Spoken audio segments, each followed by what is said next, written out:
Music.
Up here. I can hear you up here.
So come, Lord Jesus.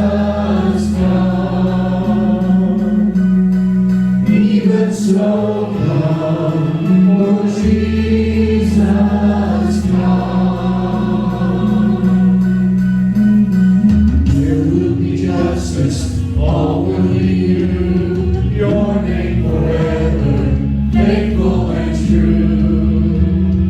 Jesus is coming soon. Like a bride waiting for her groom, we'll be at church, ready for you. Every heart longing for our King, we sing, even so come, Lord Jesus, come. Even so come, Lord Jesus, come. We wait for you. God, we wait, you're coming soon. So we wait for you. God, we wait, you're coming soon.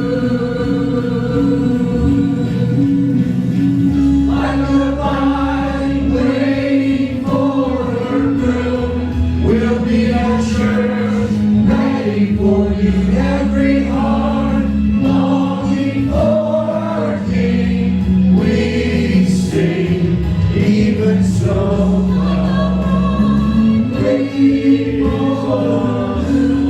We'll be at church, ready for you. Every heart longing for our King, we sing, even so come, Lord Jesus, come. Even so come, Lord Jesus, come.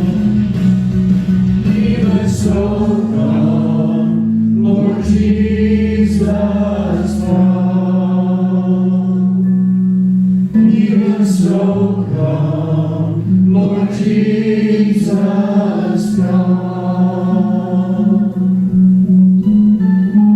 Like a bride waiting for her groom, we'll be at church, ready for you. Every heart longing for our King, we sing, even so come, Lord Jesus, come. Even so come, Lord Jesus, come.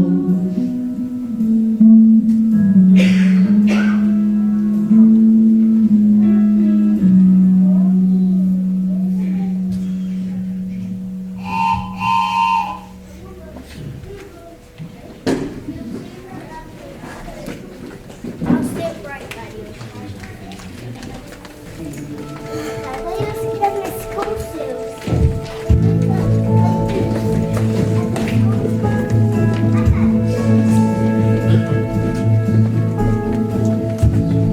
Blessed be your name in the land that is plentiful, where streams of abundance flow. Blessed be your name. Blessed be your name when I'm found in the desert place, though I walk through the wilderness. Blessed be your name.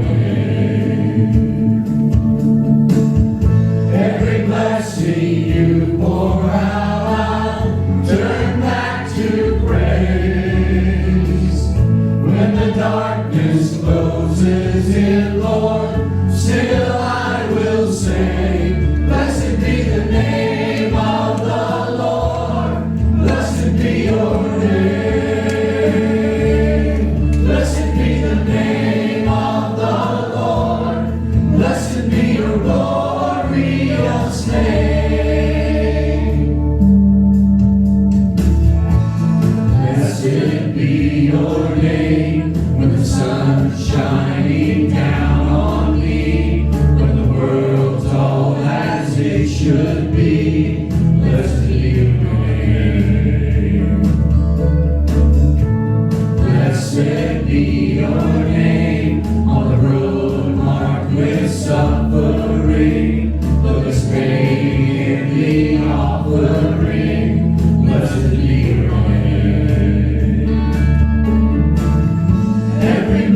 blessing you pour out, turn back to praise. When the darkness closes in, Lord, still I will say, blessed be the name of the Lord, blessed be your name, blessed be the name of the Lord, blessed be your glorious name, blessed be the name of the Lord, blessed be your name, blessed be the name of the Lord, blessed be your glorious name. You give and take away, you give and take away.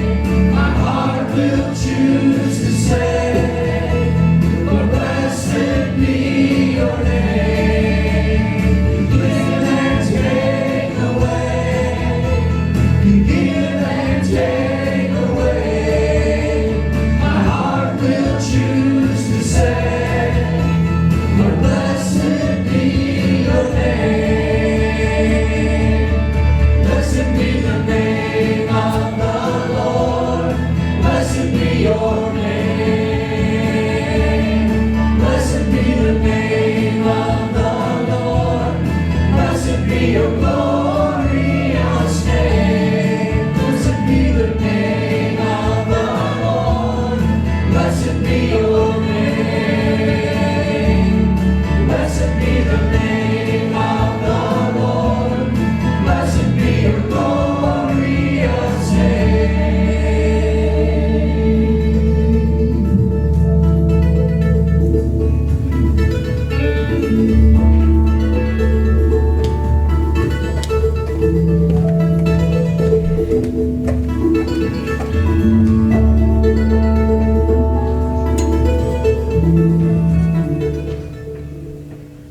Feel free to sit if you'd like to. We're going to sing one more before the teaching begins.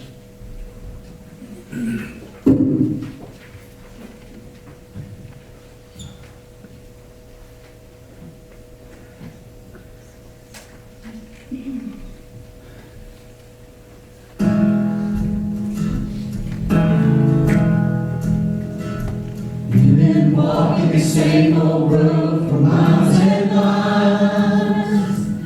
You've been hearing the same old voice of the same old lies. You're trying to fill the same old holes inside. There's a better life.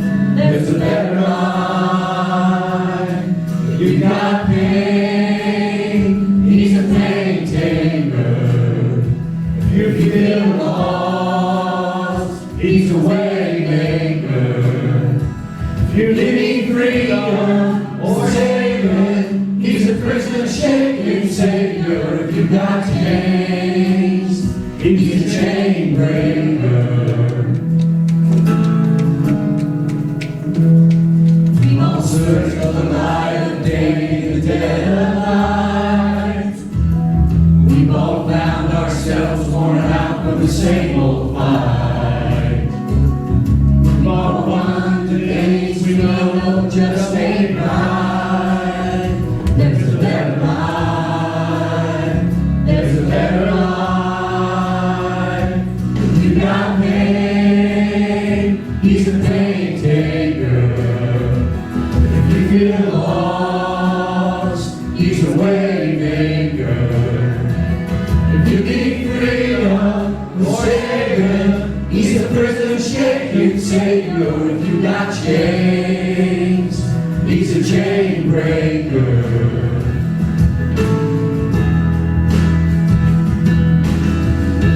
If you believe it, if you receive it, if you can't feel it, somebody testify. If you believe it, if you receive it, if you can't feel it, somebody testify, testify. Can I get an amen? If you believe it, if you receive it, somebody testify. Amen. Nothing, he's a maintainer. If you got lost, he's a way maker. If you need freedom or saving, he's the prison shaking savior. If you got chains, he's a chain breaker. If you need freedom or saving, he's a prison shaking savior. If you got chains, he's a chain breaker.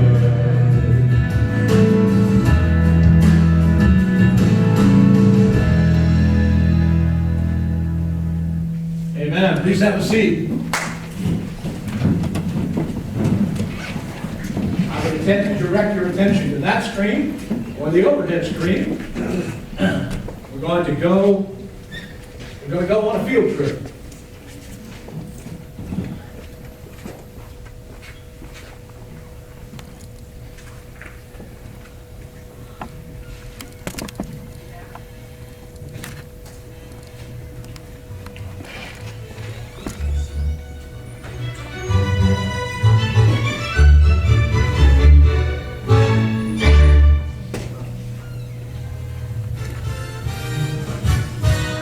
It all starts in Washington, D.C. Before a coin ever becomes a coin, it has to be voted on by Congress. All in favor? Say cha-ching. If Congress thinks it's a good idea and the President approves it, a new coin is authorized for the United States Mint to make. Did you know there are 6 mint locations in the United States? This is an artist at the Mint. He draws pictures of what the coin will look like. If you had to make a coin, what would you put on it? The president? A dog? Maybe the president's dog. See how big we draw the coin? That's so we can sketch all the tiny details. Just think, if the Mint really made coins this big, we'd all have to get bigger pockets. Once we decide on the look of the coin, the sculptors at the Mint will either model the design in a computer or model it in clay. When the clay model is finished, we make a plaster cast of it and sharpen the details. Then we scan the plaster cast into a computer. This turns the model into computer data. Computer software uses the data to draw our cutting tools. The cutter mills the coin designs onto blank hubs that will stamp dies. After that, all the dies are checked. Only the best dies are used to make coins. Then, the Mint feeds big rolls of metal into the side of the machine. Out of the other side, blank metal discs come pouring out. This machine cuts up the scrap. One roll of metal is as long as 5 football fields and can make up to 325,000 blanks. Now it's time to heat up the blanks to make them soft. Then they're cooled. Then they're given a bath. And finally, they're dried off. Look how clean and shiny they are, or what we like to call minty fresh. The blanks are sent to a machine called the upsetting mill. The upsetting mill raises the rim on both sides of the blank to prepare it for the coin press. Remember the dies we made earlier? They're now inside the coin press. This machine presses the die into the blank metal disc and makes a coin. The new coins are then checked for quality, counted, and put into a jumbo bag. Jumbo bag is then moved by forklift. Then taken to the Federal Reserve Bank. From there, they will be sent to banks across the country. After that, you spend them on all sorts of stuff, or save them for your very own coin collection. And that's it. Now you know how coins are made.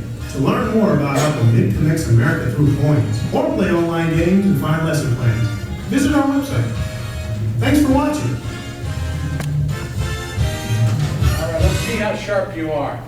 You were handed a coin when you came in, and you've just watched a video on things, how to make coins. What would you guess today's message is centered on? Coin. Coin. Very good. Thank you very much. We are in the Gospel of Luke. Today we're going to read a passage where Jesus talks about a coin. Has anybody ever visited one of those 6 mints? Anybody ever gone there? Wow, it's amazing. Only 2 or 3 from the first service as well. My family went to Philadelphia. My family never went anywhere when I was growing up. But when I was about 7 years old, they went to Philadelphia, see the Liberty Bell and a few other things, and we went to the Mint in Philadelphia. Now, I hate to say it, but I was 7 years old in the 50s, and a quarter was serious money for a 7-year-old, right? And I can remember to this day watching these, like the canvas wheeled things that the post office uses. That's what the quarters went into back then. And there was card after card after card after card piled with quarters. Of course, they were behind a plexiglass. I couldn't get to them. But I remembered as a 7-year-old how wealthy I'd be if I could just get a couple of handfuls of those as souvenirs to go. But the Mint is an interesting place. The Mint is the place where coins are stamped. Who decides what goes on the coin? Well, as it says there in the video that we watched, the owner of the coin decides how many coins are going to get made and the image that's stamped on it. I'm going in and out, aren't I? Yeah, I don't know, something with the phone, but. Okay, all right. So the owner decides how many coins are stamped and what images get stamped on them. That is kind of the setup to where we're going to try to go this morning. Did you know it's a federal offense to take a paper clip and scratch a quarter? Did you know that? It's a federal offense to mar, alter, lighten, I'll read them all to you here in a second. Mutilate, deface, impair, diminish, falsify, scale back, or thin a coin. And you ever been to a bar where they have dollar bills on the wall and somebody signed it and stapled it to the wall? That's a federal offense. The person who put their name and number on there, if the FBI came by, they could arrest them. The point of the story is this. The person or entity that made the coin chose the image that went on that coin, stamped that image on there, and wants that image to stay exactly as it was put on there. I'm going to read you the background scripture for today. You can follow along on one of the two screens if you'd so like. The scribes and the chief priests sought to lay hands on Jesus at that very hour, for they perceived that they had told this parable against them, but they feared the people. I'm going to explain in a minute what that parable is. So they watched Jesus, and they sent spies who pretended to be sincere, that they might catch him in something he said, so as to deliver him up to the authority and jurisdiction of the governor. So they asked him, "Teacher, we know that you speak and teach rightly, and show no partiality, but truly teach the way of God. Is it lawful for us to give tribute to Caesar, or not?" He perceived their craftiness, and he said to them, "Show me a denarius. Whose likeness and inscription does it have?" And they said, "Caesar's." And then he said to them, "Render to Caesar the things that are Caesar, and to God the things that are God's." And they were not able in the presence of the people to catch him in what he said, but marveling at his answer, they became silent. Now in the paragraph right before this, which I did not feel led to preach on, it's a parable about a vineyard. The vineyard is owned by an absentee landlord who almost never comes to the vineyard. He has hired people to take care of the vineyard and to take care of the harvest in his absence. He's been gone about 10 years, and he's never claimed the grapes from the harvest. He's never visited the vineyard. And so after 10 years, the people taking care of it have taken the grapes home and used them every year for 10 years. And now what do they think? Who do they think owns the vineyard after 10 years of taking care of it and taking the grapes home? It's my vineyard. You know? I never see this guy. I don't even think he exists. And then one day the absentee owner sends a servant to collect some of the grapes from the vineyard and take them back to the owner's house. And the people who've been taking care of the vineyard said, "Wait a minute, that's my," and they beat him up. And they won't let him take any grapes out of the vineyard. And so the absentee owner sends a second servant and a third servant, and the same thing happens. And then the absentee owner says, "Well, they'll respect my son. I'll send my son." And then they'll understand the vineyard belongs to me and the produce belongs to me. And the stewards of the vineyard killed his son, thinking, if we kill the heir, we'll own the vineyard. Now the people in the crowd listening to that story didn't know what Jesus was talking about. But the Sadducees and the Pharisees and the priests and the Sanhedrin, the temple authorities, they knew what he was talking about. The vineyard was the Israel, the country, the people, the Jewish people.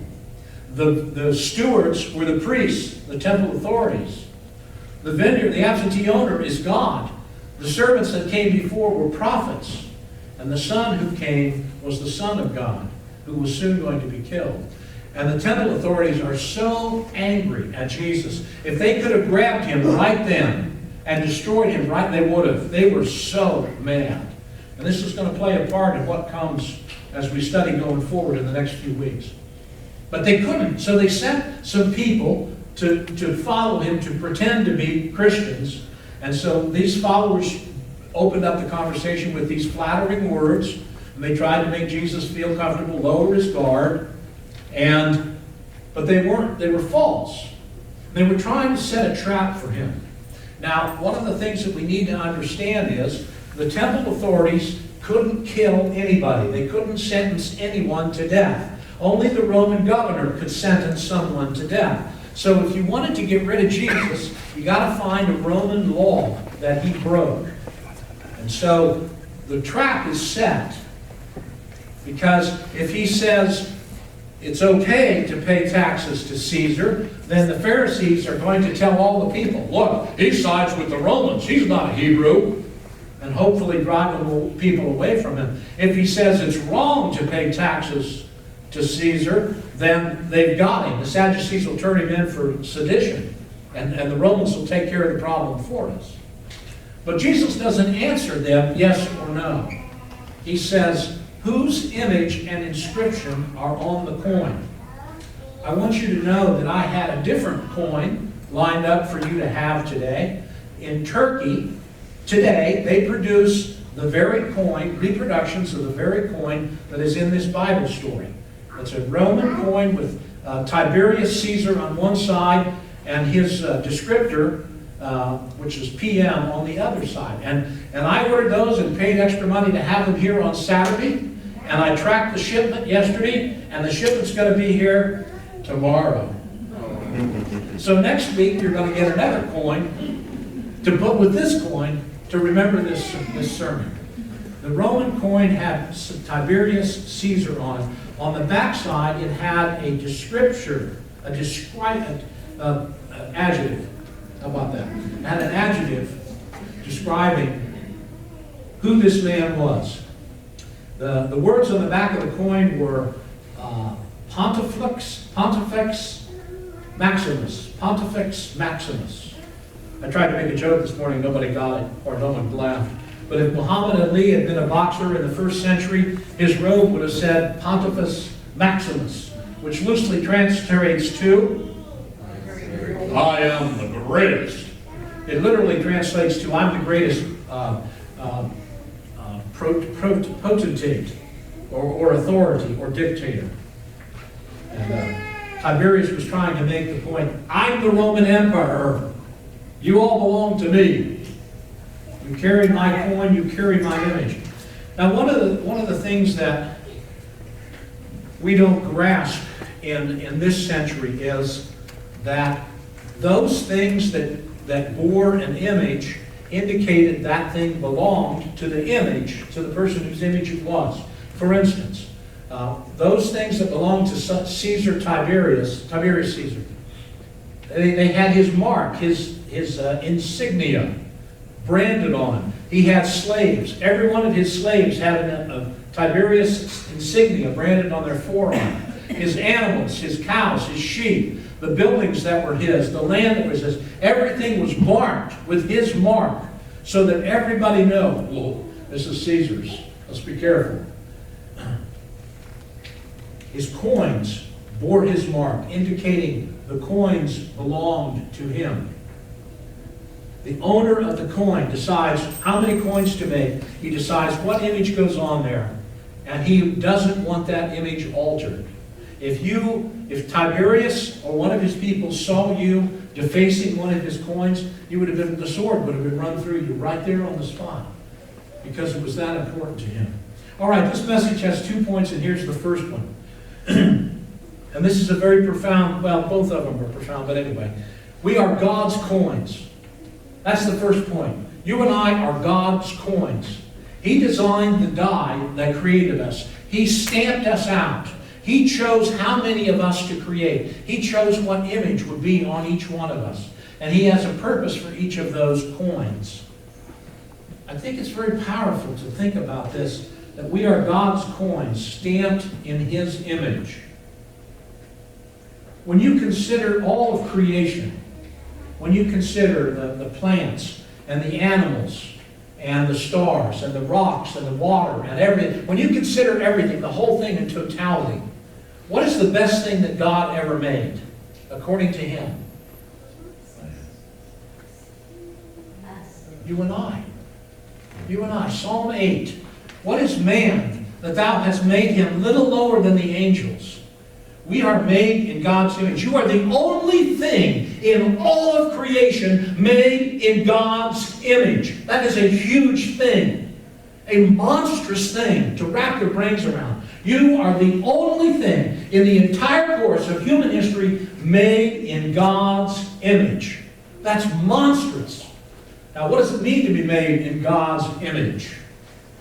One commentator wrote, I don't know if this will help you or not, one commentator or ancient historian said, quote, "Man is like a statue erected by an ancient king. The statue bears the image of the king. It signifies that the statue and the land belong to the king.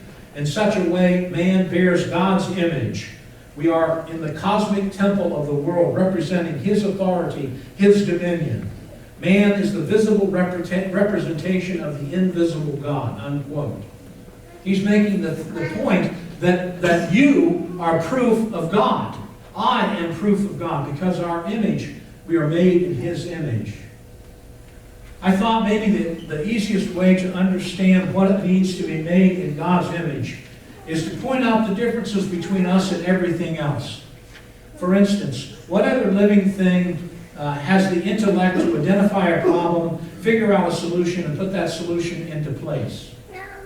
Yeah, monkeys can use tools, but they can't figure out problems like we can. What other living things can design things and make those things come into being? What other living things can appreciate beauty, compose glorious music, paint pictures, write novels, write poems that tear your heart out of your chest, and great works of literature?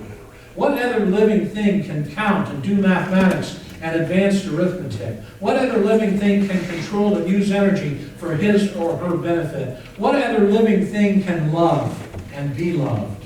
What other living thing can organize and be rational and make decisions? What other living thing makes jokes and laughs at him or herself? What other thing can think in the abstract? What other thing living knows it's going to die? What other living thing can conceive of a heaven or a hell? That's what it means to be made in God's image, and much more. The two things that I want you to remember about God's image is we are the only creatures on earth that love and be loved. Understand what love is. Yes, animals can adore you and act like they love you, but they don't get the concept of love. We're the only thing that understands love, to love and to be loved. And we're the only thing that understands relationships, because we were made to be in relationships. We are God's coin stamped with His image, and His image means all of those things. And here's the second point. Jesus said, "Give to Caesar what belongs to Caesar, give to God what belongs to God." Well, what belongs to Caesar? And what belongs to God? You're hanging in there with me, I appreciate it. Well, there's no Caesar in today's world, but there is a civil government. Back in the Roman Empire days, Caesar provided a lot of benefits. There were 200 years of peace. The world had never had 200 years of peace. And Caesar said, "You owe me something for making this such a pleasant place to live." And so he imposed taxes. It took an army to keep Rome safe. And there was art that was paid for by the government. and culture.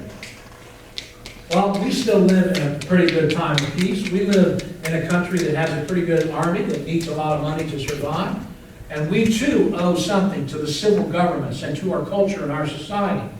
There is no biblical reason to avoid paying taxes or to not serve in the army. And that's kind of what he means by give Caesar those things that belong to Caesar.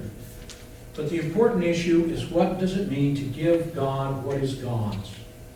What is God's? And the answer that you've heard me preach in one form or another for 3 years is, you are. You are God's. You are God's coin. You are stamped in His image, created for His purpose. There's no other reason to exist than to be in relationship with Him and to love Him and to serve Him. We are His. Well, we're going to condense 20 minutes with a sermon down to nothing.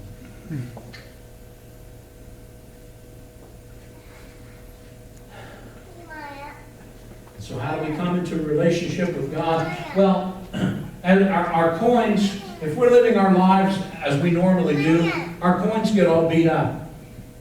Right? You carry a coin in your pocket and carry it around and don't spend it. Put it in with the keys and carry it around, and pretty soon it'll get all beat up. And our coins get all beat up. We get marred and scratched. But there's a way to refurbish the coin, and that's at the foot of the cross. The blood of Christ refurbishes, prepares, or renews, or sharpens the image that was already put there in the first place. So the two things I want you to remember today from today's lesson: we are God's coins stamped with His image. We belong to God, belong to be in relationship with Him, belong to love Him. Now I'm going to close with a story. Now, there is a gentleman, I read this recently about a gentleman who worked in downtown Indianapolis and who lived in the suburbs, and he had to take the 465 Beltway to get home every day.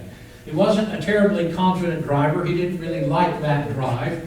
And if he had a tough day, he would stop by a tavern or someplace to kill an hour or so to let the traffic kind of disseminate and to kind of work up his courage to drive home. On this particular day, he decided that 2 shots weren't enough, and he had a third one. And then he got in his car, and he was heading home. He was going east on I-465. And he'd been out there for a while, and he got a phone call from his wife, and she said, I just got, there's a big story on the news. There's somebody driving their car backwards on the I-465 East Interstate. And he said, oh no, the newscast has got it all wrong. There's not one person, there's a whole bunch of people. Now you can interpret that story one of 2 ways. You can say that he was going the right way, and everybody else was going the wrong way. And if you are living your life understanding that you are God's coin stamped with His image and trying to do the right thing and live with it, then you are the one going the right way and everybody else is going the wrong way. But if you don't understand that you are God's coin, that you are here for His purposes, you're the one going the wrong way. If we are living our lives believing that we are here by accident, we're going the wrong way. If we are living our lives believing that we're not made in God's image, we're going the wrong way. If we are living our lives believing that our lives belong to us, we are going the wrong way. And I encourage you to turn around and get off on the exit ramp and find the right way. All right, today is Communion Sunday, and we will serve communion at the tables as we do. If I could have the deacons go to the tables, I'd appreciate that. And Pam, wherever you are, would you go to one of the tables for me, please? Probably this one over here. If you choose not to take communion, that's perfectly okay. But I ask that you sit quietly, and there'll be music playing in the background, and allow the people to have their experience. Communion serves 4 purposes. It was instituted by God for four reasons. Number 1, it's to remind you of the moment that you knew you were forgiven. When you knew that you were forgiven, that you had given your heart to Christ and you belong to Him forever, when you knew that, Jesus never wants you to forget that. Never wants you to forget that feeling. That's the number 1 reason we do this. So if you've never had that moment of feeling, of knowing forgiveness, there's no point in taking communion. And only you can decide that. Number 2, we are to remember it cost Jesus Christ everything. A stranger who never knew you, never met you, died on that cross so you don't have to. That's a big deal. Number 3, you cannot live Christianity, you cannot be a Christian in isolation. To love, to forgive, to be kind, to be generous involves another human being. And that means we live in community. And so we're making a promise to each other that I will be there for you. I will love you. I will be kind to you. I will be generous to you. I will be forgiving of you. We're making a covenant. If you're not willing to do that, don't come to communion. And finally, we are saying that we believe Jesus will come back someday and judge the living and the dead just as he promised. Whether this is your first Sunday visiting here or you've been here 30 years, if you can accept those 4 things, you are invited to the table. And now I will offer the words of institution, and then you may come as you feel so led to whatever table you so desire. On the night that he